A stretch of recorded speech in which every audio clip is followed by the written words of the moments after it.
High বন্ধুরা, আপনাদের সবাইকে 10,000 ওয়ালকি নিউ এপিসোডে আপনাদের সবাইকে স্বাগতম। হাই বন্ধুরা, আপনারা যদি আমার চ্যানেলে নতুন হয়ে থাকেন তাহলে একটা লাইক করবেন, একটা কমেন্ট করবেন আর চ্যানেলটা সাবস্ক্রাইব করে পাশে থাকবেন। ধন্যবাদ আপনাদের সবাইকে আমাদের পাশে থাকার জন্য। আমরা এপিসোডের শুরুতে দেখতে পাই লিং ফ্যাং নামে আমাদের নায়ক সে কাল্টিভেশন করতেছিল বসে বসে ব্রেক থ্রু করার জন্য। থান্ডার ড্রাগন তখন বলতে থাকে তোমার কোনো চিন্তা করার দরকার নেই, এইসব এনার্জিতে তোমার কোনোদিনও ব্রেক থ্রু হবে না। তোমার নতুন ট্রেজার তোমাকে খুঁজে বের করতে হবে তোমাকে এই ব্রেক থ্রু করার জন্য।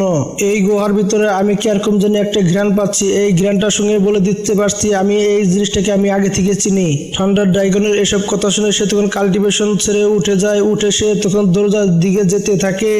এসব কথা বলে থান্ডার ড্রাগন তখন লিং ফ্যাং এর কপালের ভিতরে চলে যায়, তার ব্রেনের ভিতরে সে তখন চলে যায়। লিং ফ্যাং তখন সেই দরজার কাছে সে আস্তে আস্তে চলে যায়, সেই জায়গায় গিয়ে তখন তার এনার্জি দিয়ে সে তখন সেই দরজাটা খোলার চেষ্টা করে। তখন আস্তে আস্তে সেই জায়গাটা আলো দিয়ে ভরে যায়। তখন আমরা দেখতে পাই সেই দরজাটা আস্তে আস্তে সেই জায়গাটা তখন ওপেন হয়ে যায়, দরজাটা খুলে যায়।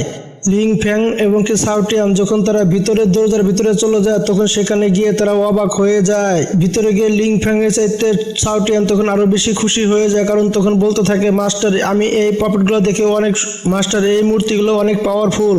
মাস্টার ওদিকে দেখা বন্ধ করে এদিকে এসে দেখেন এই মূর্তিটা তো গড লেভেল মূর্তি।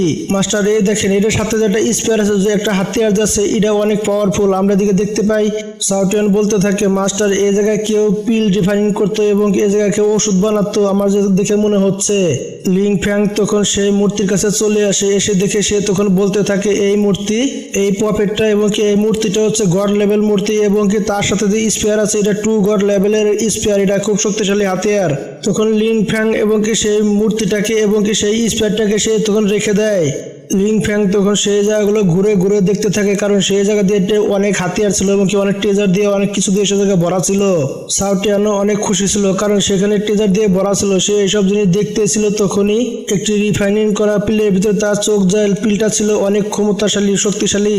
সাউটিয়ান তো এই পিলটা থেকে সে তো অনেক খুশি হয়ে যায়। সে তখন বলতে থাকে এই পিলটা তো একটি অনেক শক্তিশালী পিল, অনেক ক্ষমতাশালী পিল। এই পিলটা যেহেতু অনেক পাওয়ারফুল তাহলে আমি এই পিলটা নিব, পিলটা নিলে আমার খুবই উপকার হবে। কিন্তু যখনই সে পিলটা নিতে চায়, সাউটিয়ান পিলটা যখনই আনতে যাচ্ছিল তখনই সাউটিয়ানকে সেখান থেকে দূরে সরিয়ে দেয়। সাউটিয়ানের কাছে সেই পিলটা যায় না, সে তখন মাথায় হাত দিয়ে দাঁড়িয়ে পড়ে। সাউটিয়ান তখন বলতে থাকে মেয়ে মানুষ আমাকে রিজেক্ট করে দেয় এবং আজকে এত ক্ষমতাশালী পিলও আমাকে রিজেক্ট করে দিল, আমি কোথায় যাবো, মরণই ভালো। অন্যদিকে আমরা দেখতে পাই লিং ফ্যাং যখনই একটু নিজের এনার্জি ইউজ করে পিলের দিকে হাত বাড়ায় তখন পিলটা একলাই এসে তার কপালের ভিতরে চলে যায়, একলাই অ্যাবজর্ব হয়ে যায় তার কপালের ভিতরে গিয়ে। সাউটিয়ান তখন বলতে থাকে মাস্টার আপনি তো অনেক পাওয়ারফুল, দেখেন ওই এত পাওয়ারফুল পিল আপনাকে মাস্টার বানিয়ে নিল এবং কি আপনার সাথে সে থাকতে শুরু করে দিয়েছে এবং কি একলা একলা আপনার কপালের ভিতরে চলে গেল, আপনার ব্রেনের ভিতরে চলে গেল, আমাকে রিজেক্ট করে দিল। সাউটিয়ানের তখন উল্টাপাল্টা কথা শুনতে শুনতে লিং ফ্যাং তখন সামনের দিকে যায়। সামনের দিকে গিয়ে দেখতে পাই টেবিলের সামনে অনেক কিছু রাখা আছে। সেখানে সেই টেবিলের উপরে অনেকগুলো ট্রেজার এবং কি অনেকগুলো হাতিয়ার এবং কি অনেকগুলো ওষুধের পিল এবং কি বানানো ছিল। সেইগুলো লিং ফ্যাং তখন সবই তার স্পেস রিং এর ভিতরে নিয়ে নেয় এবং কি রেখে দেয়। সবগুলো হাতিয়ারের ভিতর থেকে তখন লিং ফ্যাং সে তখন একটি ট্রেজার বাইর করে এবং কি সেই ট্রেজারটিকে সে তখন দেখতে থাকে একটি হাতিয়ারকে। এই টেকনিকটা তো আমার টেকনিকের মতো গোল্ডেন বডি টেকনিকের মতো, কিন্তু এর সাথে অনেক পাওয়ারফুল এবং এর সাথে অনেক ভালো। অন্যদিকে আমরা দেখতে পাই একটি বোতলের ভিতর থেকে একটি ড্রাগন সোল তখন বের হয়ে এসে তখন লিং ফ্যাং এর কপালের ভিতরে চলে যায়, বাইন্ডের ভিতরে চলে যায়। সাউটিয়ান তখন বলতে থাকে হাই হাই এটা কি হয়ে গেল, আমার মাস্টারের উপর সোল অ্যাটাক করে দিয়েছে, আমার মাস্টার এখন একটি সমস্যার ভিতরে ফেসে গেছে, সে এখান থেকে কিভাবে বের হবে। সাউটিয়ান তখন এসব উল্টাপাল্টা কথা বলতে চলে, এদিকে লিং ফ্যাং তখন উপরে ভেসে যায় এবং কি হাওয়ায় উঠতে থাকে। এদিকে তার মাইন্ডের ভিতরে সে তখন চলে আসে। লিং ফ্যাং যখন দেখতে পায় সে তার মাইন্ডের ভিতরে একটি গড লেভেল একটি সোল ড্রাগন সোল তার অ্যাপিয়ার হয়েছে, সেখানে চলে এসেছে। লিং ফ্যাং তখন সে সোলকে বলতে থাকে তুমি কিভাবে আমার মাইন্ড স্পেসে চলে আসলে, তোমার সাহস করতে পারি, তোমার সাহসটা তো কমে, তুমি এখানে এসে কি করতে চাইছো, তুমি তোমার কি মনে হচ্ছে আমি এটা সবাইকে আমার ক্ষমতা দেওয়ার জন্য এখানে ডেকে আনি না, আমি তাদের বডি নিতে চাই। আমি হাজার বছর ধরে আমি ভালো একটা বডির জন্য অপেক্ষা করছিলাম, আজকে আমি পেয়ে গেছি। এই 1000 বছর ধরে আমি এখানে আটকা পড়েছিলাম, আমি কোনো মতে বুঝতে পারছি না তোমার মাইন্ড স্পেস এত শক্তিশালী কিভাবে হতে পারে। আমার এনার্জি কেউ আজ পর্যন্ত সহ্য করতে পারেনি।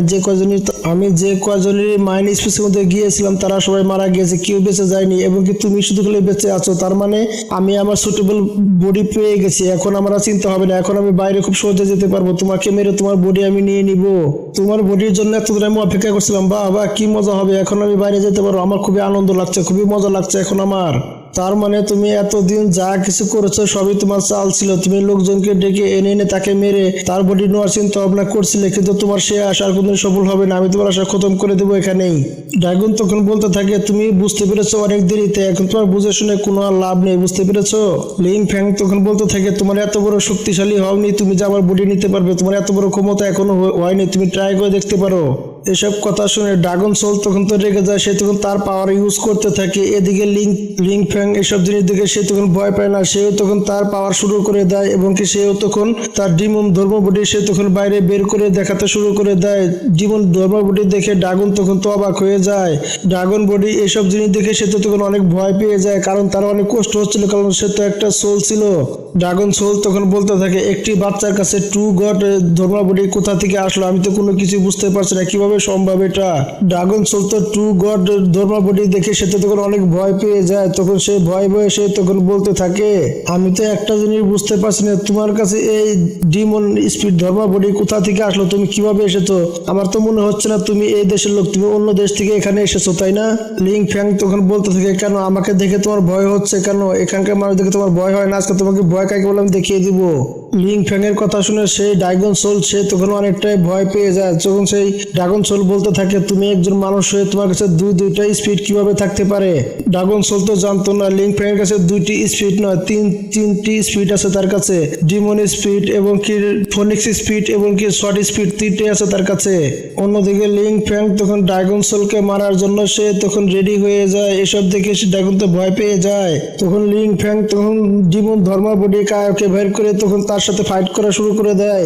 লিং ফ্যাং তখন ধর্মাকায়া বডি দিয়ে তখন ড্রাগন সোলের উপরে তখন অ্যাটাক করে দেয়। তখন অ্যাটাকে দেখে ড্রাগন সোল সেখান থেকে ভাগার অনেক চেষ্টা করে, কিন্তু সে সেখান থেকে কোনো মতে যেতে পারছিল না।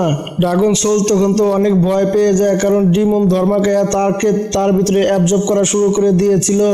ড্রাগন সোলকে মারতে এসেছিল, তখনই ঠান্ডার ড্রাগন সেখানে চলে এসে বলতে থাকে লিং ফ্যাংকে, তুমি তাকে মেরো না, আমার জন্য তাকে তুমি রেখে দাও, আমার জন্য এই জিনিসটা খুবই প্রয়োজন, আমার খুবই কাজে লাগবে এই জিনিসটা, তুমি তাকে মেরো না, আমার কাছে দিয়ে দাও। তখন ঠান্ডার ড্রাগন তখন সে ড্রাগন সোলের সেই পাওয়ারগুলো অ্যাবজর্ব করতে থাকে, সে তখন খেতে থাকে। এসব দেখে ড্রাগন সোল তখন তো অনেক ভয় পেয়ে যায়। তখন সে বলতে থাকে, এটা কিভাবে সম্ভব? একটা মানুষের ভিতরে 3-4টা স্পিড কিভাবে থাকতে পারে? আমি তো কোনো কিছু বুঝতে পারছি না, আজকে আমার এখানে মনে হয় মরণ হয়ে যাবে। ড্রাগন সোল বলতে থাকে, ঠান্ডার ড্রাগন আপনার তো এই এলাকায় আসা নিষেধ ছিল, তাই না? তাহলে আপনি এখানে কিভাবে আসলেন? আমি তো কোনো কিছু বুঝতে পারছি না। ঠান্ডার ড্রাগন তো এসব দেখে কোনো কিছু বলছিল না, তার তো কোনো কিছু যাইতো আসতো না, সে তার পাওয়ারগুলো খেতে থাকে এবং অ্যাবজর্ব করার জন্য চেষ্টা করছিল। লিং ফ্যাং তখন ঠান্ডার গডকে বলতে থাকে, সিনিয়র আপনি যদি এখানে বারবার আসেন তাহলে আমার মতো আপনারও কিন্তু ক্ষমতা একদিন চলে যাবে, কারণ আমাকে যেরকম আমার ক্ষমতা কেড়ে নিয়েছিল হ্যাভেন গড, তখন আপনার ক্ষমতা কিন্তু কেড়ে নেবে হ্যাভেন গড, মাথায় রাখবেন। সারাক্ষণ আপনার এখানে আসা যাবে না, যখন তখন বের হওয়া যাবে না আপনার এখানে। ঠান্ডার ড্রাগন গডকে এই দুনিয়ায় আসা নিষেধাজ্ঞা করে দিয়ে হয়েছে এবং কি তারপরেও ঠান্ডার গড বারবার বাইরে চলে আসে। লিং ফ্যাং দেখো, এই সোলটা হচ্ছে অনেক পাওয়ারফুল, আমি যদি কিছুটা পাওয়ার অ্যাবজর্ব করে নিতে পারি, খেতে পারি, তাহলে আমি আগের সাথে অনেকটাই পাওয়ারফুল হয়ে যাব, অনেকটাই ভালো থাকবো। ঠান্ডার ড্রাগনের কথা শুনে লিং ফ্যাং তখন বলতে থাকে, আমার পাওয়ার যখন হেভেন গড যখন সিল করে দিতে চেয়েছিল তখন আপনি আমাকে কোনো সহযোগিতা করেননি, আর এখন এই পাওয়ারফুল সোলের পাওয়ারগুলো আপনি একে একে অ্যাবজর্ব করবেন, তা কি করে সম্ভব? লিং ফ্যাং এর কথা শুনে তখন ঠান্ডার গড বলতে থাকে, এরকম কোনো কিছুই হয়নি, তুমি যা বলতে চেয়েছো।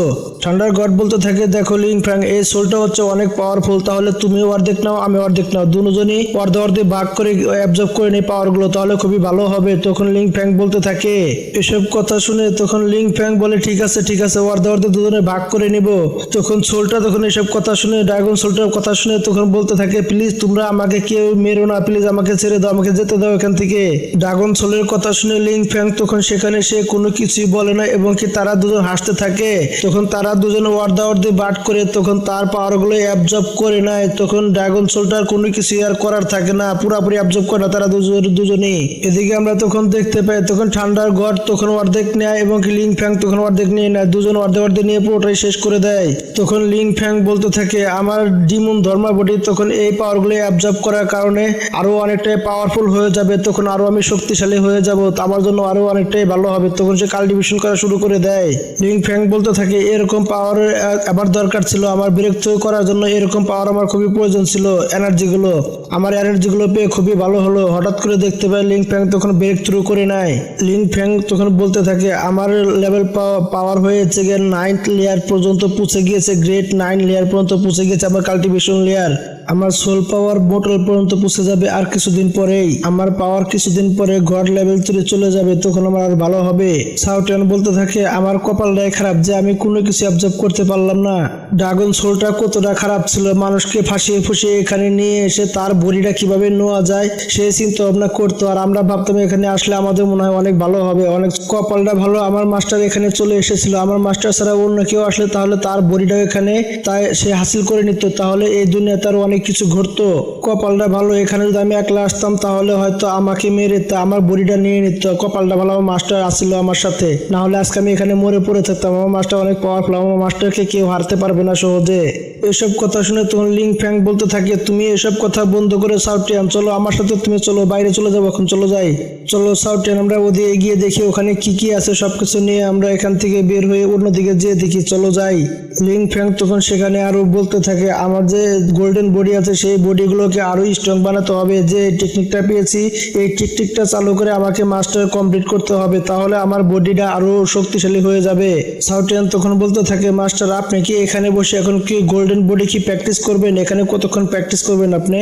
এটা যদি এখন আমি প্র্যাকটিস না করি তাহলে বাই চান্স যদি ট্রু গড রিয়ালামকে কোনো বান্দা যদি এখানে থেকে থাকে তাহলে তার সাথে ফাইট করার জন্য তখন আবার ডিমন ধর্মা বডিকে আমাকে বের করে নিতে হবে, এই কারণে আমি এখানে বসে বসে এখন প্র্যাকটিস করব। আমি যদি এই টেকনিকটা একবার মাস্টার করে নিতে পারি তাহলে আমাকে বারবার ধর্ম ডিমন বডি বাইর করে নিতে হবে না। ট্রু গড রিয়ালামকে যে কোনো মানুষকে আমি অনায়াসে হারিয়ে দিতে পারবো, তাহলে আমাকে বারবার আর কোনো কষ্ট করতে হবে না। আমার গোল্ডেন বডি আরো অনেকটাই পাওয়ারফুল হয়ে যাবে, তখন আমার জন্য সবচেয়ে সুবিধা হবে, বারবার ডিমন বডি বাইর করতে হবে না আমাকে। কিছুক্ষণ আগে যে টেকনিকটি পেয়েছি সেই টেকনিকটি এখন আমি বসে বসে এখানে বসে বসে আমি মাস্টার করব। মাস্টার আপনি কিছুক্ষণ আগে যে টেকনিকটি পেয়েছেন সেই টেকনিকটি আমি শিখতে চাই, তাহলে আপনাকে আমি সহযোগিতা করতে পারবো, হেল্প করতে পারবো। তখন লিং ফ্যাং তখন সেই টেকনিকটি তখন সাউটিয়ানের মাথার ভিতরে তখন ট্রান্সফার করে দেয়। তখন সে বলতে থাকে তুমি আমার সাথে আসো, এখানে বসে বসে আমরা দুজনই কাল্টিভেট করবো, এখানে আসো আমার সাথে।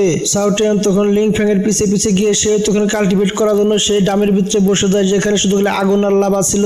লিং ফ্যাং তখন সেই জায়গায় বসে সে তখন কাল্টিভেট করতে থাকে। এদিকে সাউটিয়ান তখন বলতে থাকে মাস্টার এই জায়গা তো অনেক গরম, এই জায়গায় বসে দিয়ে কাল্টিভেট করতে থাকি তাহলে পুরো মনে ছাই হয়ে যাব, আমার তো মনে হচ্ছে এরকমটাই। সাউটিয়ানের কথা শুনে লিং ফ্যাং তখন হাসতে হাসতে তখন সে টু ফায়ারে অ্যাবজর্ব করতে থাকে, সে জায়গার আগুনগুলো সে তখন অ্যাবজর্ব করতে থাকে। তারা যেখানে বসে কাল্টিভেট করতেছিল সেই ডামটা ছিল টু গড লেভেলকে একটি আর্টিফ্যাক্ট, সেখানে বসে তারা কাল্টিভেশন করছিল এবং তাদের লেভেলটা বাড়ানোর চেষ্টা করছিল।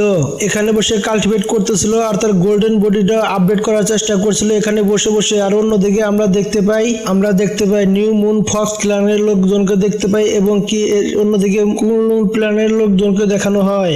তারা সেখানে দেখতে পায় একটি গড লেভেলের মূর্তি, সেখানে দেখতে পায় পপেট দেখতে পায়। এই গড লেভেল মূর্তিটা অনেক পাওয়ারফুল এবং কি গডের সমান পাওয়ারফুল, এটাকে নিয়ে যেতে হবে আমাদেরকে। অন্যদিকে তখন চুনিং বলতে থাকে এই গড লেভেলের পপেটটা আমরাই নিয়ে যাব, মূর্তিটা আমাদেরকে নিতে হবে, যে করে হোক না কেন চালু করে নিতে হবে। তারা তখন সবাই মিলে সেই গড লেভেল মূর্তিটার দিকে এগিয়ে যেতে থাকে সেটা নেওয়ার জন্য। আরো অন্যদিকে আরো অনেক রকম ট্রেজার সেখানে রাখা আছে। তারা সেই গড লেভেল মূর্তিটা নেওয়ার জন্য সবাই সেদিকে যাচ্ছিল, তখন পিছন থেকে একটা পোর্টাল ওপেন হয়ে সেখানে তখন দোয়ান চলে এসে সে তখন বলতে থাকে এইসব জিনিসগুলো সবগুলো হচ্ছে আমার। এদিকে ফক্স ক্ল্যানের মাস্টারগুলো তখন বলতে থাকে এত বড় সাহস তোমার কি করে হয় আমাদেরকে ধমকি দেওয়ার মতো। ফক্স ক্ল্যানের সব লোকজন পিছন দিকে চলে যায়। এদিকে ফক্স ক্ল্যানের মাস্টার বলতে থাকে দোয়ান মনে হচ্ছে গড লেভেলের 9 পর্যায়ে পৌঁছে গেছে, সে 9 লেভেলে ব্রেক থ্রু করে নিয়েছে, তার পাওয়ার অনেকটাই বেড়ে গেছে, সে তো ড্রাগন ব্লাড লাইনও অ্যাক্টিভেট করে নিয়েছে, যার কারণে এখন তার সাথে ফাইট করা অসম্ভব, সে অনেক পাওয়ারফুল হয়ে গিয়েছে। ট্রু গড রিয়ালামকে সে অর্ধেক হাফ পর্যায়ে পৌঁছে গিয়েছে। আমার মনে হচ্ছে এই গড লেভেল মূর্তিগুলো এখন আমাদেরকে আর নেওয়া হবে না, কারণ ওখান তো দোয়ান সবকিছু নিয়ে যাবে, সে তো এখন সবকিছু এখান থেকে নিয়ে চলে যাবে, আমরা আর এখান থেকে কোনো কিছু নিতে পারবো না। দোয়ানের নাচিত গড লেভেল মূর্তি দেখে সে তো অনেক খুশি হয়ে যায়। তখন সে বলতে থাকে দাদা এই গড লেভেল মূর্তিটা তো অনেক পাওয়ারফুল, আমরা এটাকে নিয়ে যাব, সে তো অনেক খুশি হয়ে যায়। দোয়ান তখন বলতে থাকে গড লেভেল মূর্তি তো এটা আমি নিয়ে যাবো, কেউ নিতে নিতে পারবেন আমাদের কাছ থেকে। দোয়ানের নাতি তখন বলতে থাকে, দাদা ফক্স ক্লানের লোকের সাথে কি করা যায় আর কোন কোন ক্লানের লোকের সাথে কি করা যায়। দোয়ান যখন তার পাওয়ার ইউজ করতে থাকে তখন কোন লোকের ক্লানের লোকজন তখন সেখানে সার্ভাইভ করতে পারছিল না, তখন তাদের অনেক কষ্ট হচ্ছিল। মুন ফক্স ক্লানের লোকজন সেখানে পড়ে যায়, তারা সার্ভাইভ করতে একদমই পারছিল না। দোয়ান বলতে থাকে, চালু করে তোমার ওই মাস্টারকে এখানে চালু করে আসতে বলো, আমার হাতে খুব একটা সময় নেই। তোমাদের মাস্টার এখানে যদি না আসে তাহলে তোমরা এখানে আজকে মারা যাবে, তোমাদের বাঁচাতে এখানে কেউ আসবে না। বন্ধুরা এসব কথা বলার সাথে সাথে বন্ধুরা এপিসোডটা শেষ হয়ে যায়। বন্ধুরা আমাদের ভিডিওটা যদি ভালো লেগে থাকে তাহলে এটা লাইক করবেন, এটা কমেন্ট করবেন আর চ্যানেলটা সাবস্ক্রাইব করে পাশে থাকবেন। ধন্যবাদ আপনাদের সবাইকে আমাদের পাশে থাকার জন্য।